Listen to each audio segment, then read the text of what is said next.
All characters and events in this publication, other than those clearly in the public domain, are fictitious, and any resemblance to real persons, living or dead, is purely coincidental.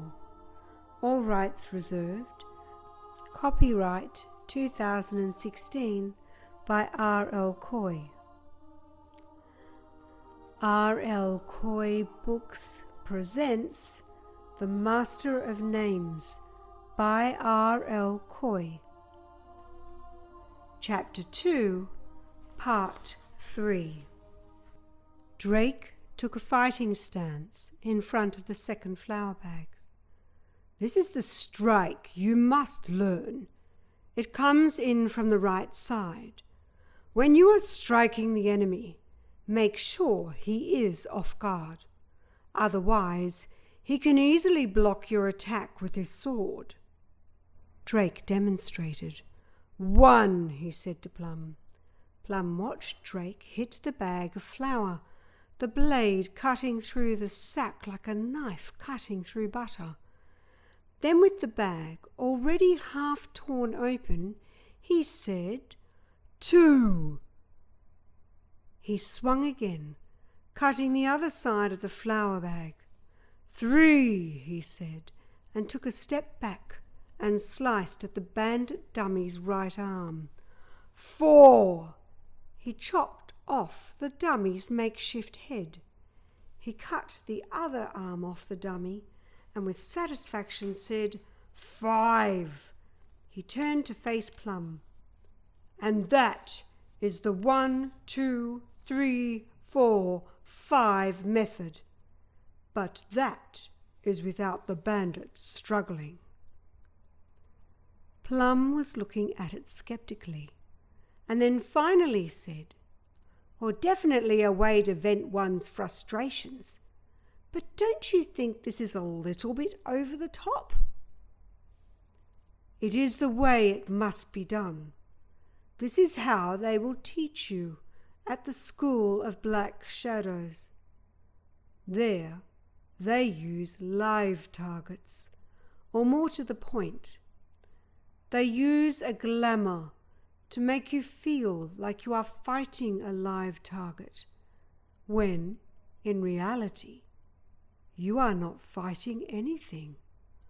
Honestly, there is no substitution for experience, and you may fight bandits or even the occasional demon. So now you try. Plum, now with understanding, looked at the first dummy and started to apply the 1, 2, 3, 4, 5 technique, destroying it in the way Drake had directed him. He took a slice to the arms and head in the exact fashion that Drake had shown him. Then taking a step back, Plum said, his voice filled with excitement, I did the technique. Drake, satisfied, said, How about a sparring match? I want to see you apply those techniques that you have learned. Plum stepped into the ring, and Drake came in from the opposite side. Raising their swords in front of their faces, Drake began to cast a spell, and the 2 swords glowed. I have put a sparring spell on both swords so that, however long the fight lasts, we will not get any cuts or bruises when we strike one another. Drake smiled. Then, let's begin. Drake started positioning himself in his best attack stance. Then Plum positioned himself with Hairu Taren out in front of him, ready to cross swords with Drake. Drake also had Nightwish out, ready to strike. Plum quickly started to take advantage of the first move. As his sword came down on Drake's, he moved it in an arch, trying to protect himself from Drake's strike. All the while, Drake instructed him on how to defend himself. Parry high when the enemy strikes high. Strike low when the enemy strikes low. Always try and anticipate your enemy's movements before you strike. Then, with a quick charge forward, Drake pinned him on the ground. Plum quickly saw what Drake was going to do and rolled away out of his grasp, avoiding the sword's blows. Plum got up and applied the 1, 2, 3, 4, 5 method, visualizing the movements in his mind. 1, he said to himself, striking Drake from the right. 2, Plum took another swing at Drake, this time from the left. 3, Plum said, bringing his sword down on Drake's arm. 4, Plum struck downwards on Drake's head with all of his might. Then 5. Labouring now, Plum brought his blade upwards towards Drake's head, but stopped just under his neck. "Oh, well done, boy! You have done splendidly well." By the time they had finished sparring, it was almost dark. Drake said, "We had better be getting back. Your mother will be concerned." While they were walking back, Drake said, "You have done well today, boy. You should be pleased. It's only your first day of training, and I'm really impressed with what you have accomplished." As Drake and Plum were walking, they heard a rustling in the wheat fields and saw smoke billowing up. Plum could hear the low murmur of voices. "Quick, get behind me," Drake whispered urgently. Plum understood immediately and got down. Drake and Plum slowly crept towards the source of the noise. They paused, both keenly listening in on the conversation that was taking place. One male voice said, "I hope there'll be a better loot down here. I hope you didn't get us to drag us all the way from Hammersmith Mountains for nothing, Greg. I hate stealing from small villages like this." The second voice, Greg presumably, said, "Don't worry, this will be as easy as pie." A third voice interjected, "Oh, pie! I like pie." The first voice said, "Oh, there'll be no pie, Bob, idiot. You're always thinking about your stomach." There was an audible sigh, and Greg said, "We will strike in the morning. The villagers won't know what hit 'em." "I hope they have pie," Bob said. The first voice said, "Honestly, I can't believe that you're my brother. Well, we all need to get to sleep now. We need to get ready for the raid in the morning." "What is it with you and pie?" Greg asked quietly. Bob replied, "I don't know." Plum finished listening and said with a worried expression, "What will we do?" Drake, equally concerned, said, "I think we need to apply your sword skills and put them into practice. We don't want the villagers getting hurt or any unnecessary bloodshed." Drake signalled for Plum to keep quiet, and they waited until a hush fell over the campsite. Then Drake rose to his feet and drew Nightwish from its scabbard. Plum followed suit with Hairu Taren.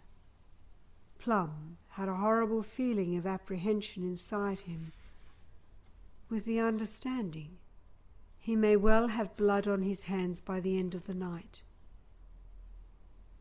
Fearfully, he began to creep towards the campfire. As they got close to the fire, Drake started pulling back the stalks of wheat. He saw 3 men sleeping around the campfire. Drake whispered, "On the count of 3, we will catch them unawares." "Are you sure that's wise?" Plum asked nervously. "There are only 2 of us and 3 of them." Drake looked at him with narrowing eyes and said with an annoyed tone, "That's the whole point. We take out the first 2 bandits. Then it will be easy for us to take the 3rd. That way, there is no possibility of them ganging up on us. We will kill them silently, so they won't know what's going on." Plum, now understanding the point, said, "Oh, that's how we do it." Drake and Plum, both with their swords at the ready, slowly entered the camp. The soft rustle of wheat underfoot crunched as they moved. They crept forward towards the bandits when one of the men stirred. Plum's heart dropped to his stomach, but the bandit rolled over and went back to sleep. "He didn't notice me," thought Plum to himself, standing but a few feet away. Drake made a kill gesture towards the neck of one of the men. Plum was just about to strike with Hairutaren when one of the bandits woke up and saw Plum and Drake standing over him. Drake said fiercely, "You say one word, and I will rip your mouth off, understand?" The man lying down nodded, and then his face went calm. He smiled and screamed, "Boys!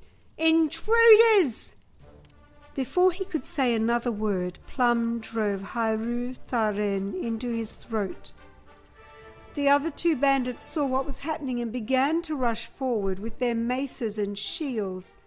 Drake quickly rushed forward to deal with the first brigand that was making his way towards Plum. Drake said, "You handle the other one, and I will handle this one."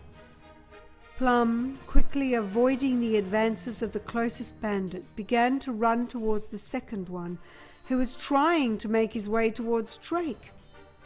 Plum stood by Drake, fighting off both the bandits.